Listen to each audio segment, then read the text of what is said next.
Online class में आपका हार्दिक स्वागत है। मैं प्रवीण कुमार चंदेल, सहायक आचार्य वनस्पति शास्त्र, राजकीय महाविद्यालय बाड़मेर। आज का जो हमारा टॉपिक है वो बीएससी पार्ट 3 के विद्यार्थियों के लिए है, जो उनके विषय वनस्पति शास्त्र के प्रथम प्रश्न पत्र पारिस्थितिकी एवं पर्यावरण जैविकी से संबंधित है। आज का जो हमारा टॉपिक है वो जयनारायण विश्वविद्यालय के पाठ्यक्रमानुसार इनके प्रश्न पत्र में इकाई तृतीय में शामिल किया गया है। हमारा टॉपिक है प्रोडक्टिविटी, उत्पादकता। उत्पादकता की अगर हम परिभाषा की बात करें, एक पारिस्थितिक तंत्र में इकाई समय में इकाई क्षेत्र के जीवों द्वारा ऊर्जा के स्थिरीकरण की दर को उत्पादकता कहते हैं। यहाँ हम इकाई समय का जो प्राय ले रहे हैं वो 1 वर्ष से है और इकाई क्षेत्र की जो हम बात कर रहे हैं वो 1 वर्ग मीटर क्षेत्र से है। पारिस्थितिकी की वह शाखा जिसके अंतर्गत पादपों, शाकाहारी तथा मांसाहारी जीवों की उत्पादकता व उत्पादन प्रक्रम का अध्ययन किया जाता है, उसे हम उत्पादन पारिस्थितिकी कहते हैं, या हम इसको प्रोडक्शन इकोलॉजी की बात कर रहे हैं। संसाधनों के प्रबंध में उत्पादकता का अध्ययन महत्वपूर्ण होता है। समस्त मानव जाति की पारिस्थितिक तंत्रों की उत्पादकता पर ही जीवित हैं। मानव की खुशहाली के लिए प्रारंभ किए गए अंतर्राष्ट्रीय जैविक कार्यक्रम इंटरनेशनल बायोलॉजिकल प्रोग्राम (IBP) का मुख्य उद्देश्य स्थलीय, अलवणजलीय तथा समुद्री पारिस्थितिकी तंत्र की उत्पादकता की गहन खोज करना है। विभिन्न पारिस्थितिक तंत्रों की उत्पादकता भिन्न भिन्न होती है। विटेकर 1970 के अनुसार समुद्र की तुलना में स्थल पर नेट प्राथमिक उत्पादन उच्च है। दलदली स्थलों तथा नदमुखों की उत्पादन दर अधिकतम होती है, जबकि मरुस्थल की उत्पादकता सबसे कम होती है। पृथ्वी का लगभग 80% भाग निम्न उत्पादन श्रेणी में आता है, क्योंकि स्थलीय पारिस्थितिक तंत्र में जल तथा जलीय पारिस्थितिक तंत्र में पोषक तत्व सीमाकारी कारक बन जाते हैं। उत्पादकता का मापन किलो कैलोरी प्रति वर्ग मीटर प्रति वर्ष में किया जाता है।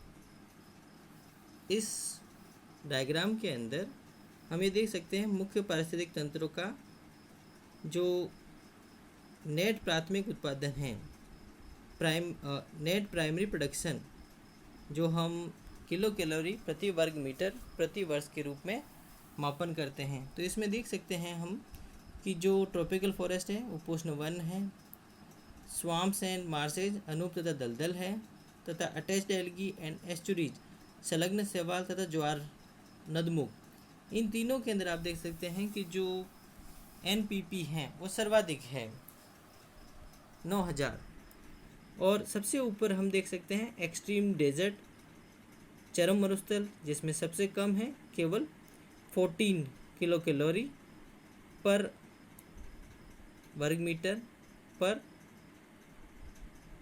ईयर।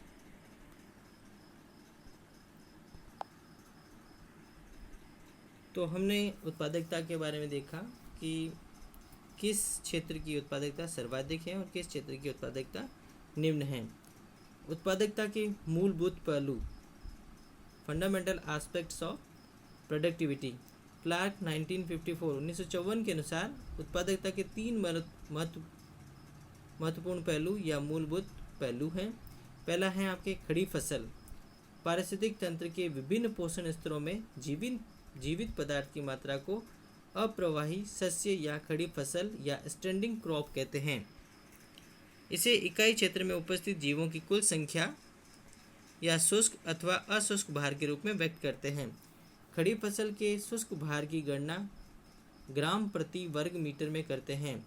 नेट प्राथमिक उत्पादकता उन परिस्थितियों में खड़ी फसल से ज्ञात की जा सकती है जब जीव बड़े हो तथा जैविक पदार्थ कुछ समय से संचित हो रहे हो। उपजाऊ चारागाह जिसमें पशु चरते हैं की खड़ी फसल उस कम उपजाऊ चारागाह से कम होगी जिसमें पशुओं का चारण नहीं है। तो ये उदाहरण दिया गया है कि जहाँ पर जीव बड़े हो और पदार्थ कुछ समय से संचित हो रहा हो, तो वहाँ पर हम स्टैंडिंग क्रॉप या खड़ी फसल से वहाँ की उत्पादकता ज्ञात कर सकते हैं NPP। और ये भी देखा गया है कि अगर चारागाह उपजाऊ हैं और वहाँ पशु चरते हैं तो वहाँ की जो खड़ी फसल है और एक ऐसा चारागाह है जो कम उपजाऊ है और जिसमें पशुओं का चारण बिल्कुल नहीं होता है, तो आप देखेंगे कि जहाँ चारण या ग्रेजिंग ज़्यादा हो रहा है वहाँ जैविक पदार्थों की मात्रा कम बचेगी, तो वहाँ पर स्टैंडिंग क्रॉप या खड़ी फसल की मात्रा या उत्पादकता हमें कम प्राप्त होगी। दूसरा जो पहलू है वो है हटाए गए पदार्थ। किसी पारिस्थितिक तंत्र से जैविक पदार्थ के पृथक करने के साथ साथ जीवों का प्रवास भी होता है, माइग्रेशन। तंत्र की कार्यप्रणाली को स्वतः नियमित बने रहने के लिए हटाए गए जैविक पदार्थ से अधिक मात्रा में पोषक तत्वों का समावेशन आवश्यक है। तो जितने पदार्थ हट रहे हैं उससे अधिक पदार्थ उस एरिया के अंदर या उस क्षेत्र के अंदर इंसर्ट होने चाहिए, समावेशित होने चाहिए। तीसरा जो पहलू है वो उत्पादन दर। किसी दिए गए क्षेत्र में जिस दर से उत्पादन क्रियाएं अग्रसर होती हैं उसे उत्पादन दर कहते हैं। खड़ी फसल से किसी क्षेत्र की उत्पादकता की सही जानकारी नहीं हो पाती है, अतः उत्पादन दर के अंतर्गत विभिन्न उत्पादकों और उपभोक्ताओं की सभी संश्लेषणात्मक और अपघटनात्मक क्रियाओं को ध्यान में रखा जाना चाहिए। तो ये 3 पहलू हैं आपके, जिसमें हमने बात की कि खड़ी फसल है, हटाए गए पदार्थ की मात्रा है और उत्पादन दर है। अब हम बात करते हैं उत्पादकता के प्रकार। उत्पादकता निम्नलिखित 3 प्रकार की होती है। पहली है आपकी प्राथमिक उत्पादकता, प्राइमरी प्रोडक्टिविटी। पारिस्थितिक तंत्र में उत्पादकों की प्रकाश संश्लेषण क्रिया द्वारा सूर्य की विकिरण ऊर्जा का कार्बनिक पदार्थ के रूप में संग्रहण की दर को प्राथमिक उत्पादकता कहते हैं। प्राथमिक उत्पादकता 2 प्रकार की होती है। पहली है आपके सकल प्राथमिक उत्पादकता, ग्रॉस प्राइमरी प्रोडक्टिविटी, GPP। मापन अवधि के दौरान प्रकाश संश्लेषण की कुल दर को, जिसमें श्वसन में उपभोग या उपयोग आए कार्बनिक पदार्थों को भी सम्मिलित किया जाता है, सकल प्राथमिक उत्पादकता GPP कहते हैं। इसका मापन क्लोरोफिल पर ग्राम ड्राई वेट पर यूनिट एरिया, हिंदी में लिखें हम क्लोरोफिल प्रति ग्राम शुष्क भार प्रति इकाई क्षेत्र में करते हैं। दूसरे प्रकार की जो प्राथमिक उत्पादकता है जिसे हम कहते हैं नेट या शुद्ध प्राथमिक उत्पादकता, NPP। मापन अवधि के दौरान श्वसन में उपयोग या उपभोग किए गए कार्बनिक पदार्थों के उपरांत पादप ऊतकों में कार्बनिक पदार्थों के संग्रहण की दर को नेट प्राथमिक उत्पादकता NPP कहते हैं। द्वितीयक उत्पादकता की बात करें तो उपभोक्ता स्तर पर ऊर्जा संग्रहण की दर को द्वितीयक उत्पादकता कहते हैं। द्वितीयक उत्पादकता को सकल व नेट उत्पादकता में वर्गीकृत नहीं किया जा सकता। उपभोक्ता जो भोजन ग्रहण करते हैं उसका एक बड़ा भाग श्वसन, शरीर का तापक्रम बनाए रखने तथा भोजन प्राप्ति जैसी क्रियाओं में व्यय हो जाता है, अतः ऊर्जा का शेष भाग जो ऊतकों में संग्रहित होता है द्वितीयक उत्पादकता कहलाता है। और तीसरे प्रकार की जो उत्पादकता है वो है नेट समुदाय उत्पादकता, NCP। एक समुदाय में संग्रहित कार्बनिक पदार्थों की वह मात्रा जिसे उपभोक्ता काम में नहीं लेते हैं अर्थात समुदाय में शेष रह जाती है को नेट समुदाय उत्पादकता NCP कहते हैं। तो अगर हम इसके फॉर्मूले देखें तो GPP gross primary productivity equal to NPP plus R, net primary productivity plus respiration. तो GPP NPP प्लस R के इक्वल होता है, और अगर हम NPP को कैलकुलेट करना चाहें तो GPP माइनस R हो जाएगा। NCP की बात करें तो NCP equal to NPP minus plant biomass used by heterotrophs. तो आप देख सकते हैं कि नेट प्राइमरी प्रोडक्टिविटी में से हम हेट्रोट्रॉफ्स के द्वारा जो बायोमास यूज्ड कर दिया गया है प्लांट बायोमास उसको घटा दें तो हमें NCP या नेट समुदाय उत्पादकता प्राप्त होती है। अब बात आती है मेजरमेंट की जो प्राथमिक उत्पादकता है उसका मापन कैसे किया जाए। पौधे प्रकाश संश्लेषण की क्रिया में CO2 तो जल से सूर्य के प्रकाश की उपस्थिति में कार्बनिक पदार्थों का निर्माण करते हैं तथा O2 का उत्सर्जन करते हैं।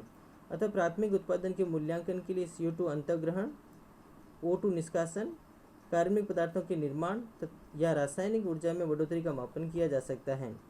प्राथमिक उत्पादकता के मापन की कुछ प्रमुख विधियां निम्न प्रकार हैं। सबसे पहले जो विधि आती है वो है आपके हार्वेस्ट या खड़ी फसल विधि। यह विधि क्रस्ट फसलों के लिए उपयुक्त मानी गई है। क्रस्ट फसलों में बीज बोते समय उत्पादकता 0 होती है तथा फसल काटने के समय पर अधिकतम पहुंच जाती है।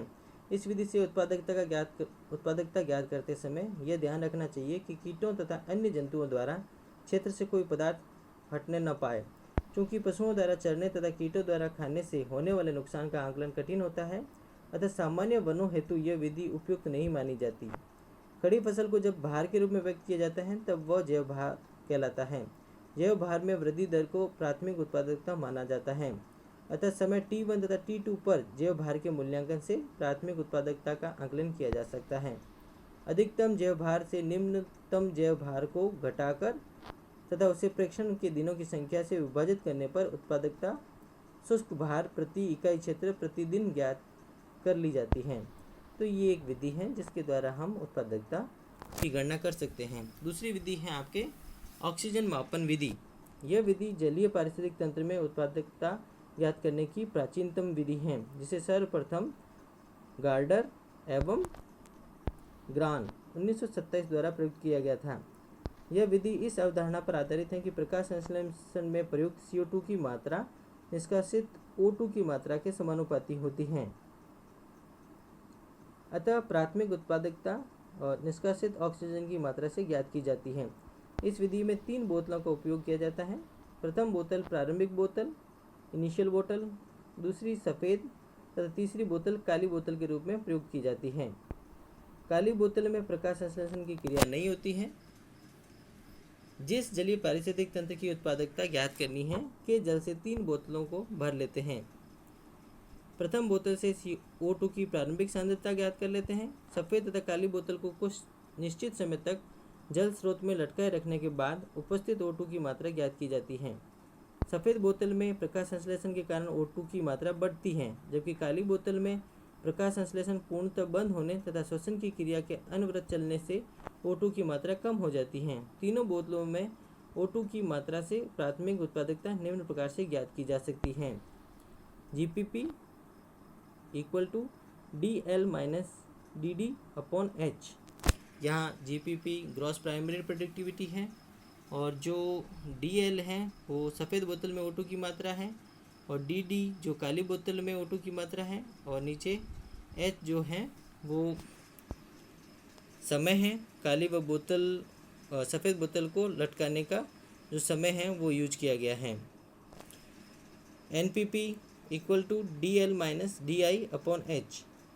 नेट प्राइमरी प्रोडक्टिविटी, तो हम ये देखें कि जो O2 की मात्रा है जो सफ़ेद बोतल में, उसमें से हम प्रारंभिक बोतल के अंदर जो O2 की मात्रा है उसको घटाकर और हम जिस समय में हमने काली व सफ़ेद बोतल को लटकाया था उस समय का भाग देते हैं तो हमें NPP ज्ञात हो जाती है।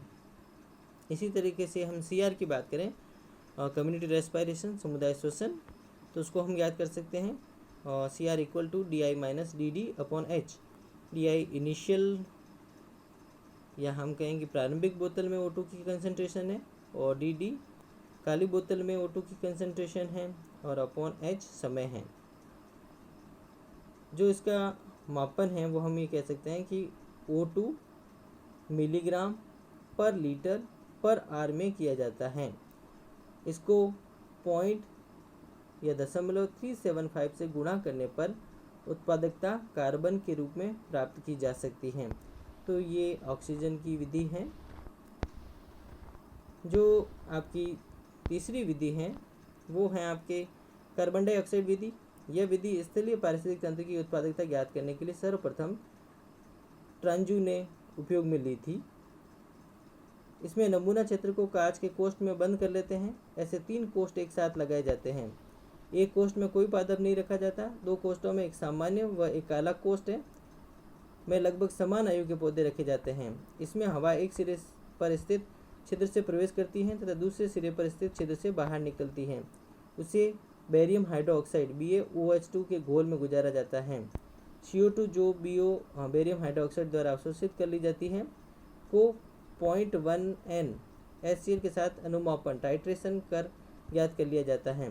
प्रथम प्रकोष्ठ में वायु में CO2 की प्रारंभिक मात्रा ज्ञात हो जाती है। दूसरे कोष्ठ में सामान्य जिसको हम कह रहे हैं में वायु में CO2 प्लस श्वसन में CO2 की मात्रा माइनस प्रकाश संश्लेषण में आई CO2 की मात्रा को बताता है।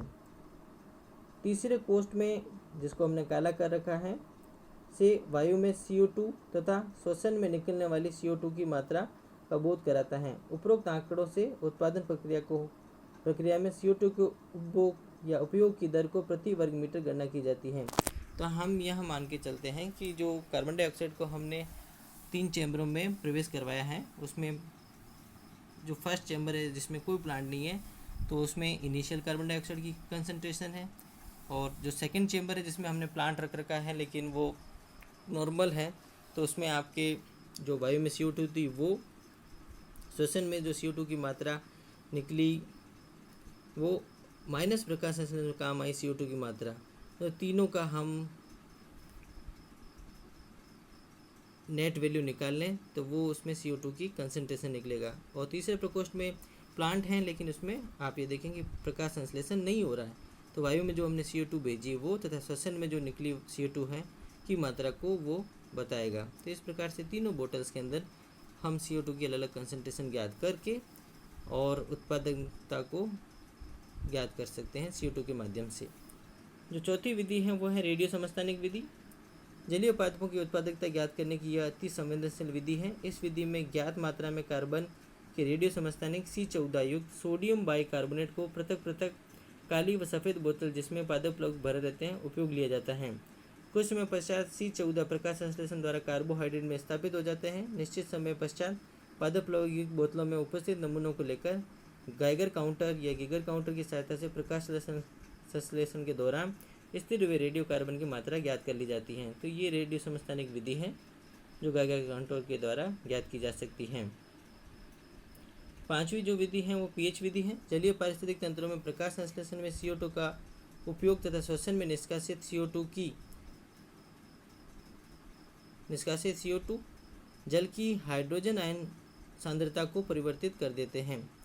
तो आप ये जलीय पारिस्थितिक तंत्रों में देख सकते हैं कि जब CO2 का उपयोग होता है तो श्वसन में निष्कासित CO2 दोनों को ही अगर हम देखें तो ये जल की हाइड्रोजन आयन सांद्रता pH को परिवर्तित कर देते हैं। उत्पादकता में pH को सूचकांक के रूप में उपयोग के लिए निश्चित व निर्धारण जल हेतु उत्पादन व pH के बीच रेखाचित्र तैयार कर लिए जाते हैं। जो अंशांकन वक्र कैलिब्रेशन कर्व कहलाते हैं। इन कैलिब्रेशन कर्वों अंशांकन वक्रों की सहायता से किसी भी जलीय पारिस्थितिक तंत्र की उत्पादकता ज्ञात की जा सकती है। तो यहाँ हमने उत्पादन व pH के बीच में ग्राफ प्लॉट करके और हम किसी भी क्षेत्र की या जलीय पारिस्थितिक तंत्र की उत्पादकता ज्ञात कर सकते हैं। जो छठी विधि है वो है पर्णहरित मूल्यांकन विधि। पर्णहरित की मात्रा से किसी भी पारिस्थितिक तंत्र की उत्पादकता स्तर का मापन किया जा सकता है। इसी आधार पर गैसनर ने विभिन्न पादप समुदायों में पर्णहरित की प्रति वर्ग मीटर दर की गणना से प्रारंभिक उत्पादन का मापन किया था। सातवीं विधि है आंकिक गणना विधि। स्थलीय पारिस्थितिक तंत्र की उत्पादकता का मापन जैव भार से किया जाता है, जबकि जलीय पारिस्थितिक तंत्र की उत्पादकता का ज्ञात आयतन के पादप प्लवक के नमूनों में कोशिकाओं की संख्या गिनकर मापन किया जाता है। तो ये एक कैलकुलेटिव या मैथमेटिकल मेथड है, आंकिक गणना विधि है, अंकन कर किया जाता है। उपयुक्त विधियों से विभिन्न पारिस्थितिक तंत्रों में प्राथमिक उत्पादकता का मापन किया जाता है। तो ये 7 इम्पोर्टेंट मेथड्स से जिसके द्वारा हम प्राइमरी प्रोडक्टिविटी का मापन कर सकते हैं।